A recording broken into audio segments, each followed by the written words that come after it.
Shall we go with this? Hey, welcome. I hope you're first. Oh no, we're not gonna have that fun, and my face isn't that fun to watch. I almost see every single paw I have. But yes, hey everyone. Hope you're all thirsty, and we are back with some. I just need to coos my ass up for this, and yeah, we're starting off with Robin Hood today. And I'm gonna say right away, I like Robin. I like his design, I like his concept. I guess the only thing I wish he had was a bow, you know, instead of a crossbow. Though he's definitely more archer than many other characters, definitely. It's just that, you know, I always imagine Robin Hood with a nice bow. Something like that. But yeah, and of course Robin appearing quite a bit, and now in Salem as well. So that is interesting. But yes, Robin in the Hood. You know what? I actually really like this because it has to the like the mystery of Robin Hood. The Robin Hood, yeah, Richard Lionheart. I like that.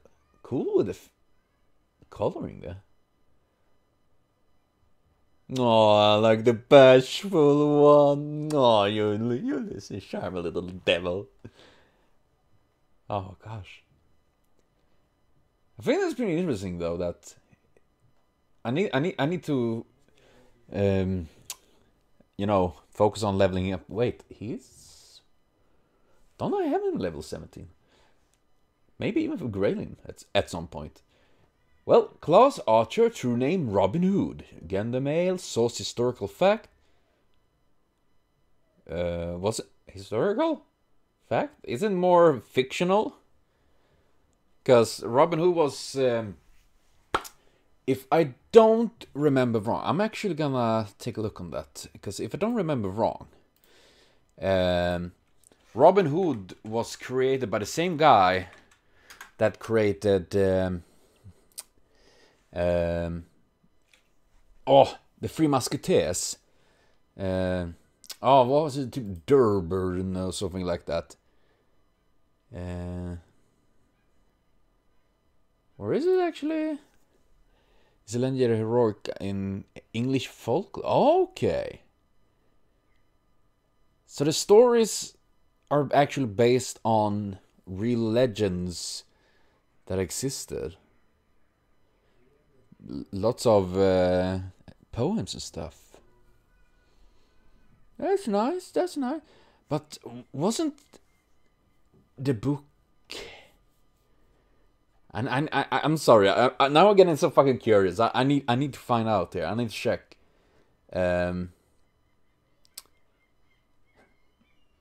Walt Disney's Robin Hood.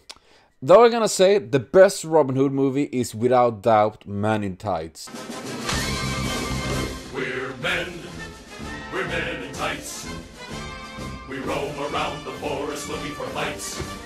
See? It's fantastic. I love it. It's one of my favorite movies. It's just fucking awesome. And then we have Robin and Marian, a Muslim among the merry men. That's an odd title. Since the 80s, it's become commonplace to include a Sarah Keane among the. Yeah, that makes sense. I mean, wasn't there? I know in the original story, a Sarah Keane, aka Arab Muslim. And in the 80s, that is surprisingly progressive, you know. But wasn't there? Wait, I'm sorry. I know this. This is not even to do. Well, it have to do with character.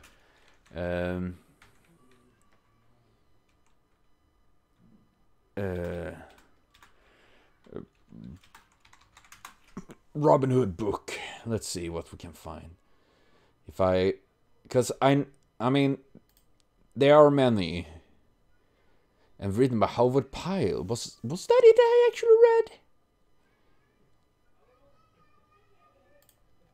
Maybe it was. Wait, I'm gonna go Three Musketeers. Because I remember it was... Wait, I'm scrolling around the place. In many years ago, and I would love the Three Musketeers as Alexander Dumas was the name of the guy that wrote the Three Musketeers.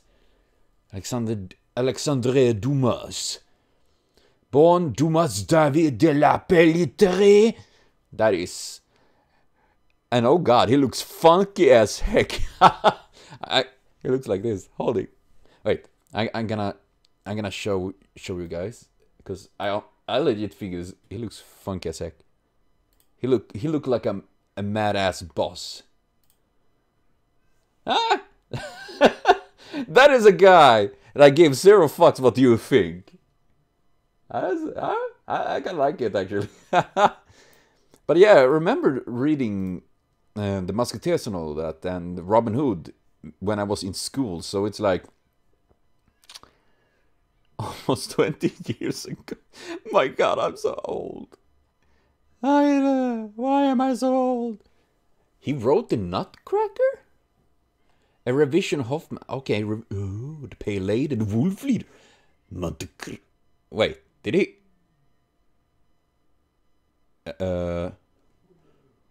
What? I need to check on this a little bit more later on. But yeah, didn't he write something with Robin Hood, or did I just mix up his name with someone else? Was that it? But yeah, okay. I'm so sorry. I am so completely sorry for the complete other distraction there. Yeah. So Alexander Dumas, he wrote the books about the Musketeers. He created the idea of it at least, or something like that. And I'm not sure why I thought he wrote Robin Hood as well. Strength C, Constitution C, Agility B, Magical Power B, and why is there a small D there? Is this a reference that you have a small dinosaur? He has a small dinosaur? Is that it? Setting creation, Nasu Kinoko. Character design, Vada Arco. Character voice, assume CV stand for? Or cock voice? Why? What is wrong with me? Toriumi Kosuke. Main works appear fade extra thick. Class skill, magic resistant D. Invalid single action magic use. Magic resistant of the same degree of an amulet worth of magical energy. Oh, that's pretty cool. So if I hang him around my neck, he can ward off some... I just imagine hanging Robin around your neck like, hey, look at this, I'm warding off evil amulets. Independent action A, the ability to act independently at A rank, even if lost in mass, is able to stay materials for a period. What? God damn! That is pretty neat. I mean, I love... What's it one of his skills? Like, he can take out like 30% of the enemy army through guerrilla tactics or something like that. Wait, let's see. Subversive tactic activities A. The ability to reduce... Oh, there it is. Stage before going to battle. Expert of traps. With this skill at A rank, it's possible to save close to 60%! That's fucking massive! I mean, imagine if you have, just for the simplicity of it, 100 soldiers. And then 60 of them are dead even before the battle? Like... What? Dude, that is like... And he's just a 3-star in the game, like... Do. And he can... Oh my god, seriously, that is fucking insane. And imagine, like... a massive army. I mean, the more enemies there are, the more devastating this gets. So having a massive army, sure, more characters survives, I guess. Well, more soldiers, but that is insane. Golden Rule E. Indicate the fate of how much wealth follows him around in life. He himself was constantly poor, but he seemed to never really have it bad financially. Maybe it was due to him being voter in his self-restraint, or maybe it was him good at managing his expenses. Or maybe because he was receiving tributes from a girl in town. The truth is laid within the deep forest. You know what I mean? In the bushes. Wing, wing. I'm sorry, Lady Marion. Excuse me, princess. Oh, God. I mean, golden rule obviously makes sense in that regard, you know, wealth. I mean, that was his entire, the existence of him as being like, that he literally stole from the rich and gave to the poor. AKA, I think we need, it's kind of like, in today we say eat the rich, you know, like, yeah, you know, eat the rich. Even back then, they were like, hey, you know what? Fuck the rich. Yeah. I still think so. And Noble found a bow. Bow of prayer. Prayer? Okay, cool. Rank D. That ain't unit Noble Fantas. Range 4 to 10. That doesn't really say me much. 4 to 10 what? Inches? Kilometers? Universes? I mean, we can have a very big advantage in range, or a very disadvantage. One individual. That's one. Can't murder an entire army.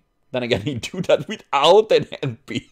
That is the most insane part with this. He can murder an entire fucking army without fucking using his MP. U-bow, a bow created from the yew tree located in the forest where he had based himself during his life. A yew tree is considered by the Celts and Norsemen as a type of holy tree. The act of making a bow out of a yew tree has the significant ritual on becoming one with the forest. To add, the yew tree is also considered to be a tree that leads to the underworld. Oh, damn! Damn! It holds the ability to instantaneously amplify and discharge the impurities, poison, and diseases within the target inside. Should the target carry poison with him or her, it will result in the poison exploding like a gun. Ah, that explains his ability. You know, when he poisons them and then it amplifies MP? That is so cool. Invoking in the case of the opponent already afflicted with poison status will result in the poison being strengthened, damage increase plus a turn extension.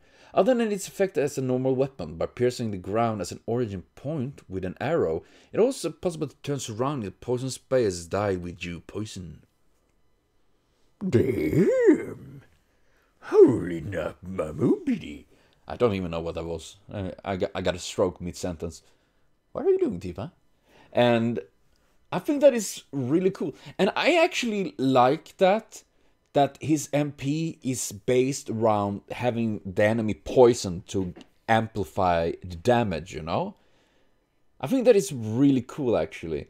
I mean, it's nothing insane, but it allows you to, like, man, I need to think a little bit. So I actually would like more of this kind of stuff, you know? Maybe an MP that gets stronger if the character is burned or cursed. Probably some out there that I don't know yet or forgotten. Or when I was actually come a little bit random out of this. One moment in my life, which was like a half year ago or something, I actually made bacon as servants. And I say servants because I actually made him in his entire life cycle, from when he was a young piglet to an elderly piglet, that he actually was in every single role, from assassin, berserker, saber, all of these roles in his life. And as an assassin, the youngest, when he was young, was that I actually tinker with abilities. I think I actually talked about that in a video a while back. I'm not sure. I don't remember that. You guys know I don't remember things. I literally have holes in my brains or something like that.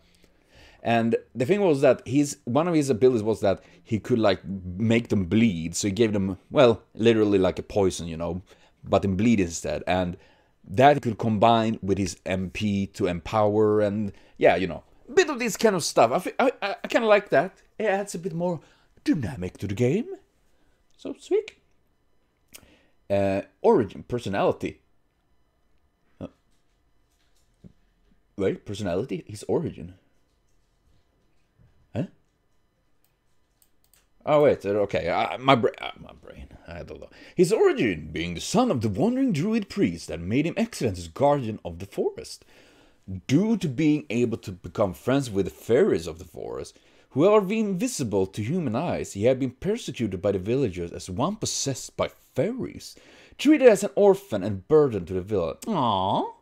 Maybe it's due to such a personal history, but the villagers did not accept an orphan like him, and he too did not meet them halfway. He held no love for the villagers, yet he did not hate them so much as he would abandon them. Rather than death in sacrifice for honor and ideal, he thinks that it's better to simply respect life, survive, and leave behind warm result. Ain't this a swell guy? But he did not manage to obtain such a life, and so he shrugged his shoulders, thought that those sort of things ain't more than a pipe dreams. He speaks in a way that does not tackle things in sincerity, and do his principle to let sleeping dogs lie, and is that so? Sort of attitude towards everything. People tend to hate him from when he has been alive. To hate him from when and yet at his core he likes humans. In a sharing gathering, he would join them nearby, eventually settling down as someone not quite a friend, yet not a stranger as well. That kind of explains the thing of the merry man, you know. A frivolous, a sarcastic man with a sharp tongue to boot, but at his root is a man of virtue. Due to him being somewhat timid and concealing his immature fixation in justice, his behavior comes off as insincere. He has a complex in regards to the guilt and shame of his own lowly way of life and way of fighting. But due to that, ridiculing other people's endeavor and futile effort is one thing he would never do. Man, gosh damn. That is... I already liked Robin, sure, but he wasn't like one of my favorites. But he's definitely clever. I like this, you know? I kind of like the idea that he's just fucking sarcastic. And the funny thing is, like, if he existed today, he literally would be like, fucking ass beaten, like, oh, come in. That is, and ain't this weird, you know?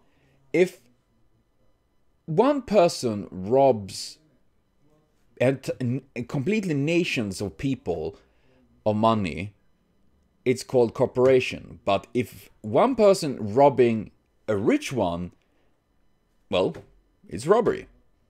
You know? I'm saying. Yeah, I'm not very fond of rich people, so don't worry. It's just my thought. I just find that, like, it is like that saying, you know, killing 1,000 men and it's statistic, killing one man it's murder, you know. It is kind of that thing, like, if it's aimed against like one person, it's like, oh no, it's you bad. But if it's like much larger number, everyone's like, I cannot compute 404 website or something like that.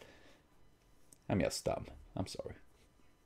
He hides his true nature from when he was alive and fights with cowardly means such as using trap, tricks and surprise attacks. Due to that, his compatibility with the master prevent fair and square battle is bad. In the Holy Grail War of the Moon, there has been a disparity of combat policy between the master that wishes for battles that conform with chivalrous ideals, who had summoned him, and Robin himself, who disliked such upright battle. However, while seeming to think that he is too wish for a battle that his master desires, he made the best use of the Archer class special characteristic of the impending action skill. Yeah, I remember that! And assiduously worked from the shadows where his master will not see him. That too sounds tiresome. He's a man who will not having the stock of a hero and bragging that will be simply do what he wants to do. Ends up acting as a hero anyway and reach to the throne of heroes. I mean, that is the thing, you know, they call that like cowardly, using traps, tricks, stuff like that. But, I mean, comparing, for example, with many like Gilgamesh, you know, sure, he's not a coward, but how do you fight somebody like that, you know? You can't outpower him. It's nearly impossible to do that, because he just, oh, 2 million fucking MP swords. That's what happened. That is why you need to use your brain. And of course, think about history, how it's based on the legends about Robin Hood, you know? A random, so to speak, thug with his gang and his, you know, and these bandits and merry men, generally, as I can imagine, were like farmers that had no other options. And they would fight armed soldiers, you know? Imagine that you had like pitchforks and shit fighting armed soldiers. And that reminds me of a Swedish historical character which I would love in this game. I know it will never happen because he's not super famous. He's barely famous in Sweden, but it's a Swedish dude. Because in this I'm once again so sorry for just going off topic. I know I make this just way longer, but this guy is pretty famous here in this region I'm living in Sweden called Småland. Småland literally translates to small lands, and it was actually lots of small regions here that acted on their own pretty much. And at that time, Skåne was Danish, aka Småland was neighboring to Denmark. That part is today Swedish, but back then it was Danish. And it was very rough between Sweden and Denmark. And the Swedish king Gustav Vasa, decided that, you know what, because he decided that Sweden and Denmark, no business, nothing, because, you know, we need to pummel shit out. But Småland didn't care about that. All this is different. They're like, you know what, we don't care. We deal with the Danish, you know, we have business. We have business. And, of course, the king didn't like that. So he sent troops down. And in all of this, it was a guy named Nils Dacke. And this entire thing was called the Dackefeiden. It was like Dackefeid, literally like the Dacke battle, something like that. And he was famous for his very good with the, like, I think it was crossbow stuff like that. So he would be a perfect archer, similar to Robin Hood actually in that regard. And these armed troops the king sent down to Småland to deal with these Nils Dacke and the peasant. They were literally peasants, because Småland have always been very rough terrain, and yeah, it was much farmers down here. And at first they got their ass beaten. This army of Swedish soldiers got their ass beaten by farmers led by Nils Dacke, and that was like, holy crap. And then, though, in the end, they did lose because they were simply outmatched in the end by the king and their army. But the very idea of this, you know, they could actually fight because they knew the areas. They could fight by traps, tricks, and surprise attacks and stuff like that. While the troops that came down here to fight, literally like, what the fuck is this? It's a tree! There's a billion trees in Småland! And yeah, I actually would love to see this guy, Nils Dacke, in the game. I think it could be like a rival to Robin Hood in that regard. Like, both of them have the kind of same history to them. While the Robin is more based on a big legend and lots of historical pieces, Nils Dacke is actually very detailedly told in history. So he is, yeah, now you know about Nils Dacke. And well, I'm so sorry once again for going off tangent about these things. It just that when my attention span is very short. Okay, dialogue examples. Pride, eh? Even if you want that sort of thing from me, it's a bit hard. Although I wouldn't mind, I could win just that. I mean, if we could defeat the enemy with our pride, well, now that's what I call the strongest. Sorry though, master, I'm not much of an expert in the department. I'm a realist, you see. I just precisely picked them off with my poison. The faceless king comes.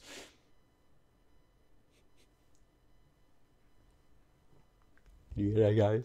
He's coming. Let my grave be the end of this arrow, O blessing of the forest. Deliver your poison towards the tyrant. Man, he should be cool friend with Spartacus. Yes. Okay, historical depiction. The protagonist of popular ballad of England during the 16th century. The original Robin Hood was a chivalrous thief who had resided in the Sherwood Forest and opposed the tyrant John Lackland. Well, because he was lacking lands. Probably not, but died out of excessive bleeding due to the shame of Prioress Kirkless. Yeah. As I remember reading the old book, he was actually killed by Lady Marion. You know? As I said, this is like about 20 years ago I read the book and stuff like that. So, but it was something like that. I remember, like, Lady Marion, like, stabbed Robin and then took poison herself, so they both died. It was, this kind of drama thing that people liked back then and like today as well, actually. I don't get it because I get sad. And then was like Little John taking over and leading. And I would love, could we get like a 1-star Lancer, Little John, a big ass dude that's going there and punching people, and then probably would make Little John a little woman or something like that instead, because lollies. I shouldn't say anything like that. I'm just jinxing it. It's the same thing. Like, I would like Watson, Dr. Watson. So he could be there sidekicking Sherlock Holmes in Chaldea. That would be fun as fuck. His true nature is in the imaginary chivalrous thief, the result of Orion of Greek mythology and the fairy, Robin, of Celtic legend combined with the druidic faith. Holy... Orion? Wait, does that mean that Wait, does that mean Orion is like Robin Hood's dad? Can't he just go up to like, yo, daddy, where's my allowance? He's the faceless hero born of the prey of the people of England, which had been repeatedly invaded by foreign countries. I don't know where. I don't look at me. It was mostly the Danish and Norwegians.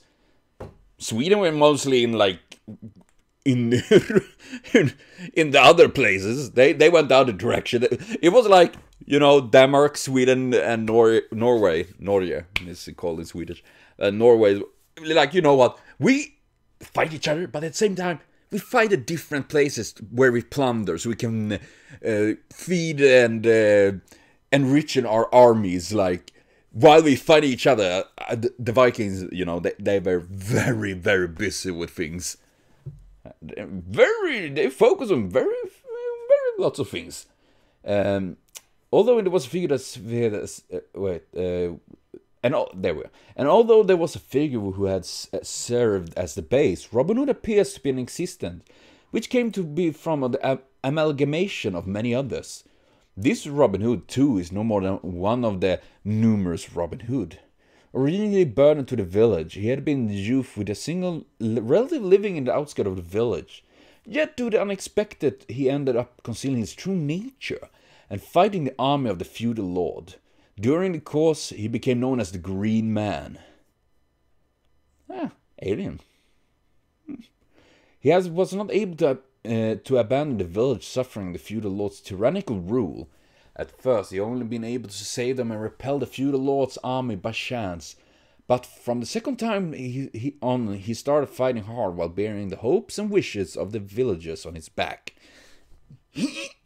Standing trapped in the forest and covering his face with a hood all the time, not even the villagers were privy of his origin. He's one of the nameless heroes, throwing away his identity as human for the sake of justice. But the villagers, for the sake of self-protection, conveyed to the feudal lord that in no way was he related to them.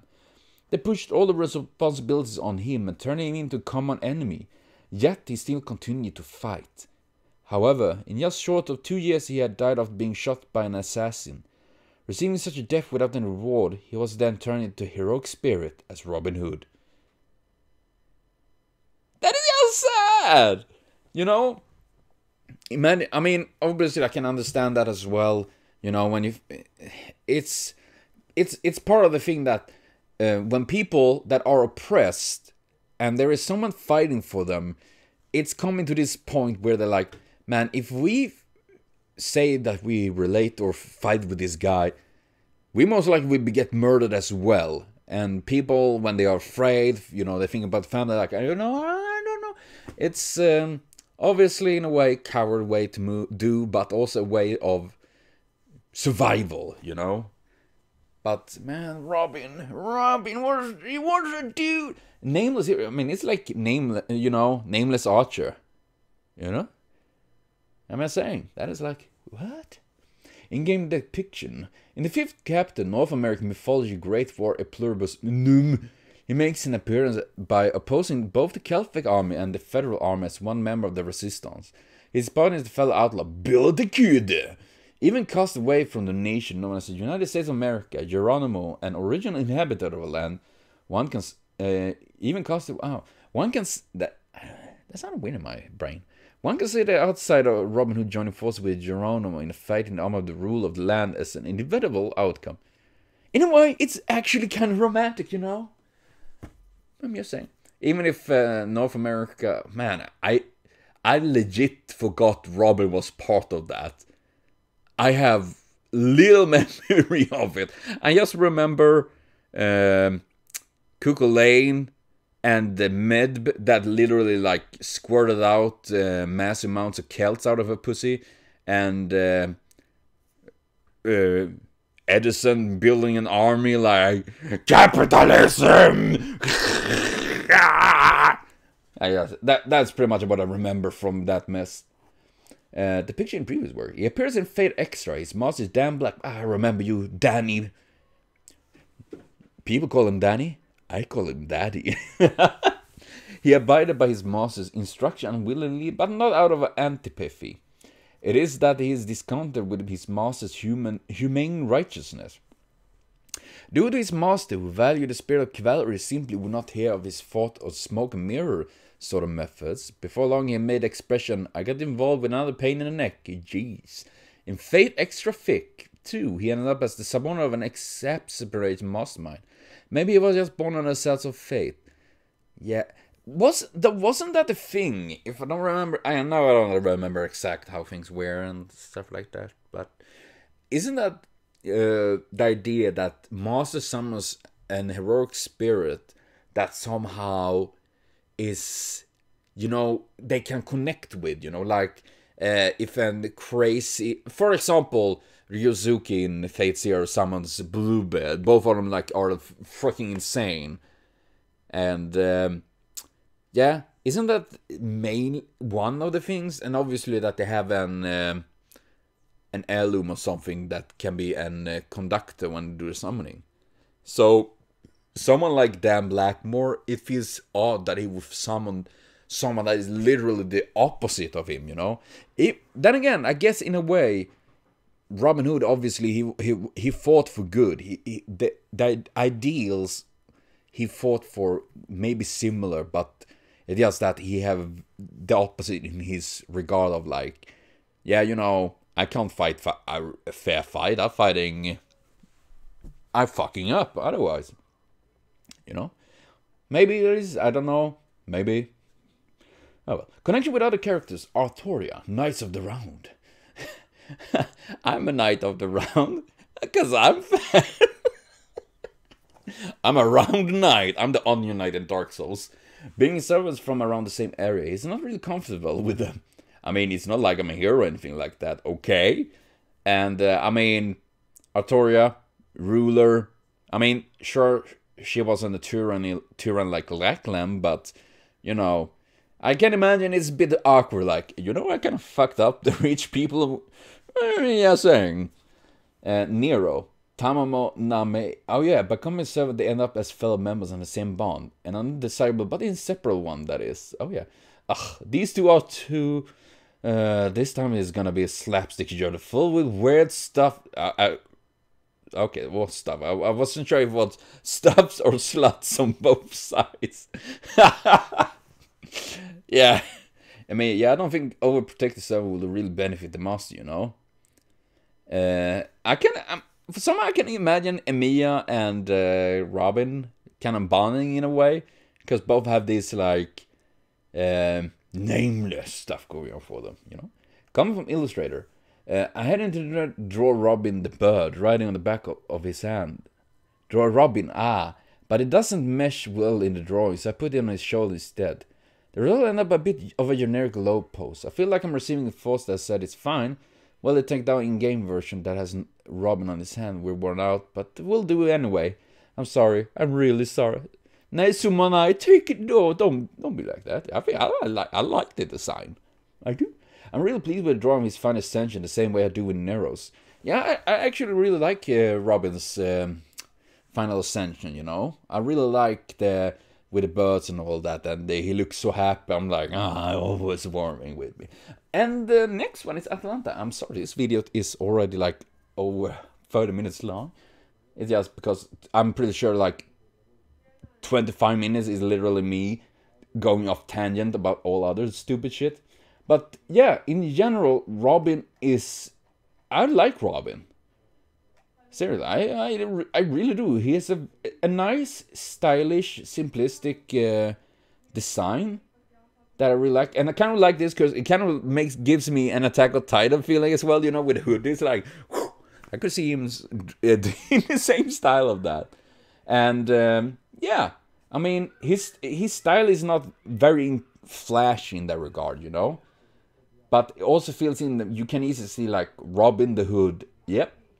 That is definitely Robin the Hood character, you know? I kind of like it.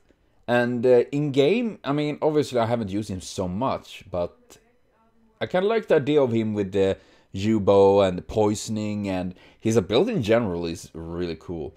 Even if it quite a bit of a sassy ass in the way he is, but I kind of like that. And I'm actually pretty happy to see him in Salem. So I personally think he's a rather good character. So yeah, definitely a big plus from me. And then we go in with Atalanta. I forgot that. I always forget that I actually got her on a ticket. I think it was. I need to level her up. Oh man, there's so many I need to level up. And of course, Atalanta I remember from Fate Apocrypha. Look at the tail. That's nice. I always forget that she had this like Neko style going on, you know, furry, half man, half furry, or half woman, half furry rather. A tail, adorable. I like tail. I will admit, I like when they have like these cute ears and tails. I'm just saying. I kind of like her design actually. It is pretty nice, you know. It doesn't feel like it's not having this over-sexualized as many female characters in the game has. But, you know, it's really fluffy. I mean, see, a nice dress and everything. I mean, I think that's pretty neat. Oh, no! Oh, wait. They amputated... No, her tail is there. I thought they removed it, but I didn't. They didn't. But that looks really nice. Gosh. I actually really like that we're getting this real overview on her design. Well, most of their designs. Class Archer, true name Atalante, female, from Greek mythology.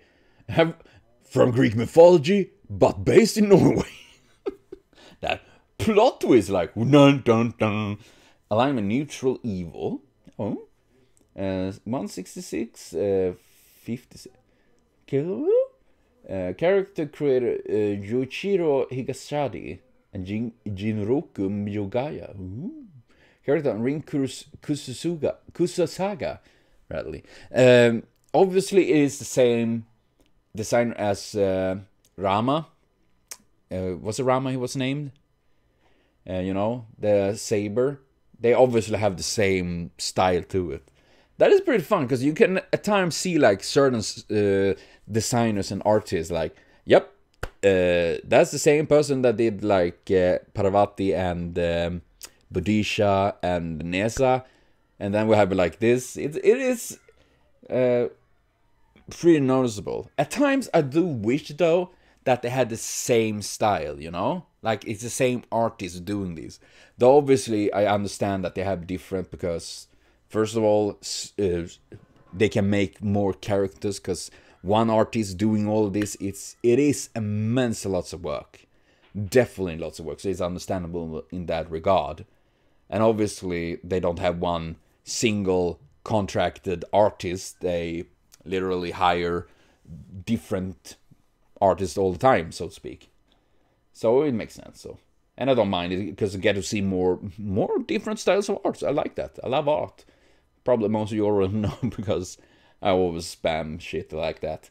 And character voice. Also, it was CA. Saori Hajami. Huh. I'm actually curious. Let's see. What else have Saori done for voices? I'm curious. Saori Hajami. Man, she has... I'm older than her. Oh no! Why? Every time I do that, I'm watching it and see like, oh man, I'm quite a bit older. It's like I'm older than fucking Gordon Freeman, and I was like, Nani? It doesn't feel right. It just feels very... Oh, yeah. Let's see. What else? I'll have talk again. Clanad female student. Important. I mean, obviously, everyone starts small. Ghost Town, the Monochrome Factor. What the heck is that? Wait, what? Monochrome is a Japanese manga. I have no idea what it is. Sasaki Mikoto, First Love Limited, Pokemon, Lulu. Who the fuck is Diamond and Pearl? Lulu? Who's Lulu? Ah, well, whatever. Bakuman, Okami, Legends of the Legendary Hero. That sounds redundant, but oh, Skettans. What? She voices Skettans? Really? Oh gosh, who was? Yeah, he was one of these very odd. I actually really like the manga of Skettans. The guy that made the manga, he actually worked with. Before he started with this, he actually was one of those that helped with Gintama. You know, generally when the manga artist is general, it's very few that actually do this alone. They have a team that helps out like with the backgrounds, with the lines or whatever. And though it's of course the creator that is on top that give and produce everything, so to say. So this guy actually worked with that before he started with his own and did Skettans. And that is so fun because the style is very similar with the characters and stuff like that. And it's also having this very slapstick humor. And not to mention that they actually did a crossover between Gintama and Skettans, which was hilarious. And even more fun because multiple of the voice actors from Gintama also voice acts in Skettans. And I think even Kimpachi, or what he's called, the guy with the glasses, was doing the voice for the... what was the name? One of the other main characters in the Skettans. It is really fun. I love that. What was I doing? Oh yeah, calling Saori Hajami. Oh, she do voice in Nise Monogatari. Yotsuki Ononoke. I have no idea who that is, so I don't spoil myself. But because I've got to watch Nise Monogatari next time here, so that's pretty nice. Fairy Tail. Kagura. Oh, she do voice for Kagura. Sword Art Online. Okay. Yeah. Oh, holy crap! You notice like instantly, like she went from like female student to like full blown like Detective Conan. Cool. I like that. One Punch Man. Oh, she do the voice of Fubuki. Nice. Demon Slayer Shinobi. She do the voice of Uchiwa Kamaru as in What? I didn't know. Nani? Oh my god! Holy crap! That is awesome. Okay, now we're gonna focus on this again. I'm so sorry, guys. I'm hopeless at this, but that was cool. I didn't know that. Strength D, Constitution E. Wow, that's a low Constitution. Agility A, Magical Power B, Luck C, Noble Phantasm C. Oh yeah, main work, Fatal Apocrypha. I mean, I still love the idea of Fatal Apocrypha. Seriously, it's such a good idea. It was just that it was way too short. They needed more time to actually make it good. Magical resist on D, nullify spells were done on one step to single action. A magical resistance of the same degree as an amulet. The rejects man. Okay, so I have an amulet literally with the Atalante Robin hanging around my neck. Ah, gosh. Independent action A. One is there able to act even with absence of the master. However, in a situation where one decides to use no phantasm and the like that requires an enormous amount of magical energy to consume, backup from the master is necessary. That makes sense. Makes sense. Personal skill: Crossing Arcadia. B to A. She can move while jumping over every obstacle on the field, including enemies. Dude, that is pretty neat. Aesthetics of the last spurt. I asked the aesthetics of the last squirt. Let's see. Last squirt. I'm tired. Once an enemy takes initiative and after confirming their action, she can act to anticipate them. That's pretty good. That's literally D&D style. I kind of like it. You know, it's literally D&D. I could easily see people do a D&D run with these kind of things. Phoebus Catastrophe, the arrow of letters of complaints. Yes, but what is your MP? I literally write them an angry letter and shoot at them. That is pretty fun. That is that is very Swedish, because we have this. It's kind of a meme thing in Sweden that we, you know, instead of like, we always so polite to each other, you know, we don't say right out to each other that what we're angry about. Instead, we write an angry note and put it on the door or something like that. I don't know why. And obviously, Swedes are weird. And maximum number of targets 100 people. And it's still range 2 to 50. I assume it is meters or feet, which I have no idea how long that is in meters, because why would you meet in feet? Because feet are very different in size. I have big feet. I bet you have small feet. Or maybe even bigger feet. Feet are very, very... Yeah, I know, it's maybe... And the same, weight in stone, like... Stones weigh different! Some stones I can lift up, others not. I'm just saying. It reminds me actually of a character, well, a story I made for an, general world building. It's a lion folk. I don't remember what they were called. These lion folk are very proudful, as lions are, you know. And one lion challenged another one. They were humanoid lions, literal furry, so to speak. And the idea this challenger did, he was very weak, but he was smart, and he challenged the leader by, like, okay, the one that can lift the biggest rock wins. And obviously the proudful lion, like, yeah, okay, weakly, I'm gonna show you. So he goes and lifts the biggest rock he can find and tries to lift it, and he lifts it and falls back with it on and dies. And the other's like, well, you can't lift that and survive. No, he just said, and lift up a little pebble instead. Like, so I lifted highest, I won. And they like, hold a moment. So he technically won because he did lift a rock above his head, and the other one couldn't. So yeah, I don't know why. With Tarapolos, the bow of the heavens, which she received from her guardian deity, Artemis, she sends a complaint message on arrows to seek divine protection from Artemis and Apollo. A rain of arrows will fall like a downpour on the next turn, carrying out an attack on all enemies. It is also possible to set the range. Post strength ranking. Agrius Metamorpheus, the boar of divine punishment. Let's use a Caledon. Bacon, is you one of your ancestors? The monstrous beast of Caledon.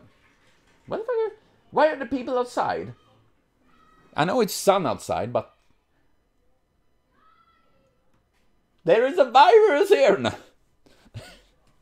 The monstrous beast of Caledon was brought down by Atalante, a cursed noble fantasy where she possessed the power of the monstrous beast by wearing the pelt on her body. In exchange for sealing Tauropolis, all pyramids except for luck rises, and she gets a condition almost equivalent to Berserker that possesses rank A madness enhancement. That is pretty cool. I mean, I remember that in Fade Up Criff and all that, how she literally did that. Because, yeah, Jean and the kids, Jack, whatever it was a mess. Atalante is a fundamentally stubborn because of the wish she had in saving all children in the world. Due to her nature of being brought up together with animals, she is an extreme realist except when against children. Her outlook on life and death is more severe than human beings, basically not showing any mercy towards the weak, provided that children are excluded. Oh, I mean, I can see that being like an extreme thing, you know, she has that, because I can imagine she had this view that, you know, children are pure, they are not done what they do. I mean, and when you think about it, while children may not be pure, but they are dumb, they don't know life yet, you know? Many of them, like, 5 years old, they have no conception of reality. They literally, they're like drugs. Nay, I'm just joking. But I can see that being the case, and obviously how she acted in Fade Up Criff and all that. Atalante embraced the grand desire of saving all the children. Regarding that, taking an uninspiring attitude even towards her master. In a situation where she does not catch sight of her master having a seal in obtaining the Holy Grail, she will even slay her master. Nonetheless, if one goes along with her entirely while respecting her dreams, she will even probably hand over a golden apple. Golden apple is euphemism for second base. Well, speaking of faults, regarding unfaithfulness in comparison to other Greek heroes, Atalante deals with that fault in a strict manner. Dialogue example? Too slow. In that case, you thou probably cannot keep up with me. Master, thou have to become faster than me on foot. There's only one wish I want to make on the Holy Grail. A blessing for all children, please. Oh god, I can just imagine her as one of these extreme pro-lifers, you know? There is a reason why, if you're a pro-lifer, that is good. Good and dandy. I'm a pro-choice kind of guy, because I'm thinking like, many of these having like, we need to protect the fetus! As soon as it's born and like, oh, you know, I don't care. Like, it makes no sense. Obviously, she would still care, because she's like, oh, we need to take care of all the children. But as soon as they're adult, like, is it like when they're reaching a certain age, like 16, they're like, she's like, oh no, I don't care about you anymore. It's a very extreme way of thinking. I guess that makes her kind of interesting in that regard, I guess. Very different than many others. She and Bluebeard would have a good time together, you know. Both of them like children for different reasons. Atalante is a huntress who appears in Greek mythology and is the daughter of Iasus, the king of Arcadia. However, she was abandoned on the mountain immediately after she was born, and was brought up by a female bear sent by Artemis, a virgin goddess who felt pity for her. Oh, she got raised by a bear. That is pretty fucking cool. Thereafter, Atalanta was discovered by hunters who fled into the mountains, and she also became huntress later on. Atalanta boasts to be the fastest among humans, and right after becoming one of the few female crew members on the Argo, she happened to meet the hero Meleager. Meleager was charmed by Atalante, and he invited her to the extermination of the Caledonian monstrous beast. But this resulted in giving rise to a tragedy right after this event. For the sake of extermination, this monstrous beast that was dispatched by Artemis, who got angry with a king who was being neglecting offering her a sacrifice. That sounds funky. Atalante and the other exhausted the efforts in desperate attempt to hunt down the boar. However, although Meleager pierced the finished blow, he handed over the achievement to Atalante, who was the first one to hit her arrow into the boar. This being an act of goodwill towards Atalante, or Meleager having thought that it's simply something that should be followed as a hero. Oh, that's pretty nice of him. Concerning the males, they held displeasure towards that, where they cannot grow to be seen tolerant with saying that they possess skills greater than Atalante, who is female. A fight suddenly occurred between Meleager and his relatives, and Meleager was inflicted with a deadly curse. Ah, man. Literally, like, internet neckbeards are like, we're gonna play video games, and then like, man, dude sucks. Regarding Meleager, it's unclear what kind of feeling Atalante had been embracing for him. However, she seemed to have watched the outcome of a man who decided to love her get dragged into a tragedy. While regarding her father's persuasion to marry, she tried to escape the unreasonable demand thrusted at her, but she could not accomplish either. What? Her father's persuasion? She was yeeted out into the forest! How does that work? Or does she mean the hunters erased her, I guess? I guess it must be that, right? As far as she is concerned, Atalante exists as a symbol of purity for children, while simultaneously she is an existence that projected her very own former self. Although she was saved by the hands of the gods. Remember these guys? They are the hands of the gods. Why is wrong with me? Although she was saved by the hands of God, it's nearly beyond redemption for the rest of the children. She who materialized as a servant and trusted the salvation of children to the Holy Grail. All children throughout the world, far and wide. That cause is without any reward, and yet, even though she is aware that it's a difficult challenge that is close to impossible to accomplish, she will chase after the dream to eternity. For eternity. In addition, when she became an Argonaut, I always, when I think of an Argonaut, they're like, it's like a space noun. Fly up to space. Atalante had an interaction with her companion Peleus, whose father Achilles. Oh! In regards to this modest young man, he cannot look at the egoism of a hero in Greek mythology, and was, among other things, an aspect for her to think about all right. Huh? Did I get a stroke when I was reading that? I probably got. So, he knew Achilles' daddy, eh? General Armament, the bow of heavens, a large bow she received from the gods. Nice and short. Connection with other characters. Heracles, a member of the Argonauts, the strongest, the invisible, the almighty. It is difficult approaching with him who's so excessively powerful. Man, I want to see Heracles Archer, you know? And I know he is a thing, but it's whatever it is, he's existing, but they don't want to release him yet, because the offer of that thing is like... Man, because I want to see that, because the only thing, every time I see Heracles, that is pretty much it. My perfect voice acting of that. Medea. A member of the Argonauts. Oh yeah, she was there too, yeah. Jason was there as well. At the moment when she met Medea, Atalante requested for a moment of time with her before long, and the memories with Medea as a lily were touching lovely. And then when Atalante tried to converse with a samurai who happened to be casually nearby, she burst into laughter as she fainted in agony.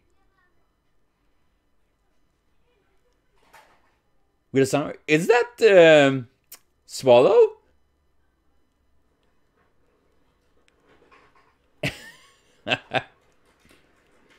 Sasaki? Is that it? And Artemis, the goddess Atalante believe in. I'm okay, even sweet art really... Okay, what?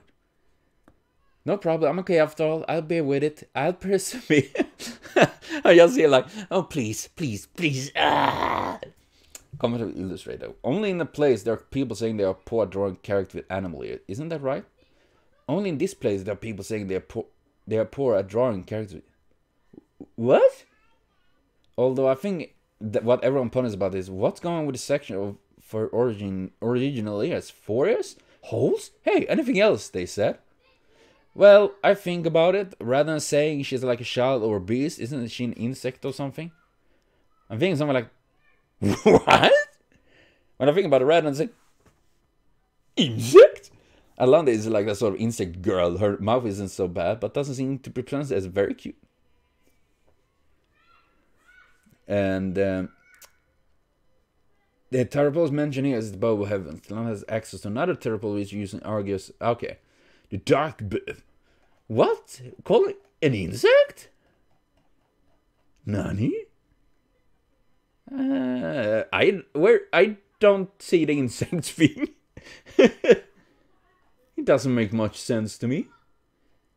Oh, well, I think... Okay, but that was Atalante, and I'm gonna say, I like Atalante as well. She's like Robin in that regard, that both of them are characters I kind of like. I like the designs of them, and the story and idea of them. Though I like Robin a bit more because he kind of feels more natural, while Atalante have this very obviously extreme feeling when it comes to the children and stuff like that. There is nothing in between, It's very extreme, and those also make her quite a character and all of that, which I really do like. And in general, a very good character. So I'm gonna say that. But yes, that was for today of Thursday. I'm very sorry for this being so fucking long. It took me forever, and I'm feeling parched right now. I'm speaking for over an hour without a break. But yes, I will be back with more next week, hopefully. So thank you for watching. See you later on, and have a continuous super great day.